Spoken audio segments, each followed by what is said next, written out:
delegation by my father, together with then Secretary Velasco of Energy, and we discussed with Saudi Arabia and all the other oil producing countries that we buy oil from to lengthen the payback period from, I think it was 90 days to 180 days. And we were able to manage that, which medyo talagang naging mas maganda ang sitwasyon, because also we were very worried at that time of our foreign reserves. So that helped very much in the situation, in the management of the oil crisis in 1973. I think that we can also consider what is happening now as another oil crisis. And that's why we will see if we can do that.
Kailangan natin sa panahon na krisis kagaya ngayon.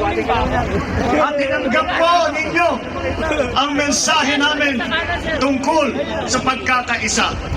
Naunawaan po ninyo kaagad na ang pagkakaisa ay magiging bunga ng pagmamahal ng bawat Pilipino sa isa't isa. Marami na pong nakabanggit sa dami ng problema ang ating hinaharap. Marami pong nakakaalam at nararamdaman kung ano ba ang mga dapat tugunan na dala ng pandemya, ng krisis ng ekonomiya na likha ng pandemya. Kami po ay patuloy namin isinisigaw ang pagkakaisa. At ang ating mga kababayan, kayo po lahat, ay napakadali sa inyo na maunawaan ang pagkakaisa dahil nasa inyo ang puso ng tunay na Pilipino.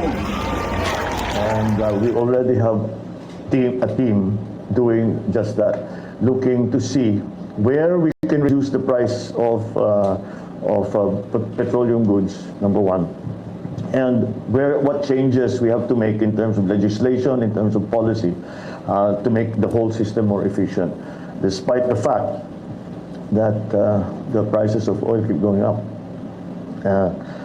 We may there is the other issue when it comes to energy, in that we have made commitments internationally to reduce our dependence on, first of all, coal, and to replace it with renewables. But when we first tried to do that, right after COP26, if you remember, the whole world tried to do it, wala palang kapalit yung coal. Hindi pa ready yung renewables. So, tignan natin yun. We have to also determine the mix of renewables. The renewables to traditional. Diyan na pumapasok ang usapan ng nuclear. Because if you look at statistics, look at it, tanggalin muna natin yung mga politika. Tingnan natin talaga ang data. Nuclear remains to be the cleanest and cheapest way to produce energy.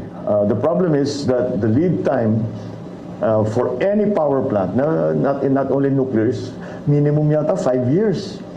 So matagal yan. So in the transition, we have to find another source, a cleaner source of energy.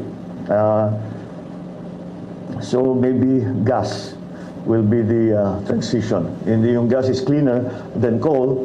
It is as clean as it's going to get. But until we are able to sufficiently increase our power production through renewables, we have to find the pantawid from purely traditional to the new mix of renewables and traditional.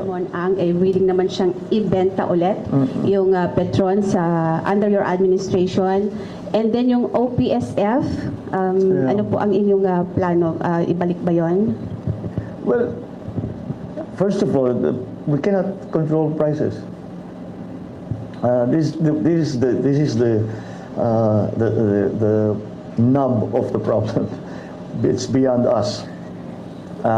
Hindi tayo price giver, price taker tayo sa oil market.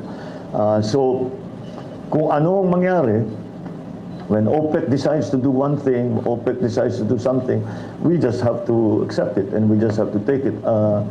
What we did, as I said, if I remember correctly, and actually I was part of the effort, was when the 1973 oil crisis hit. What we tried to do was to make more beneficial arrangements.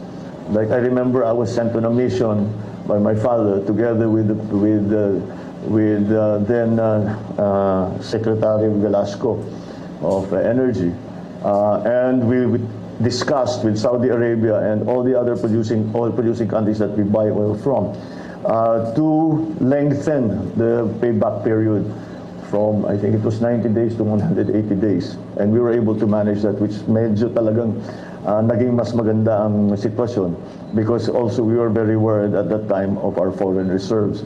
So that helped very much in the situation, in the management of the oil crisis in 1973. I think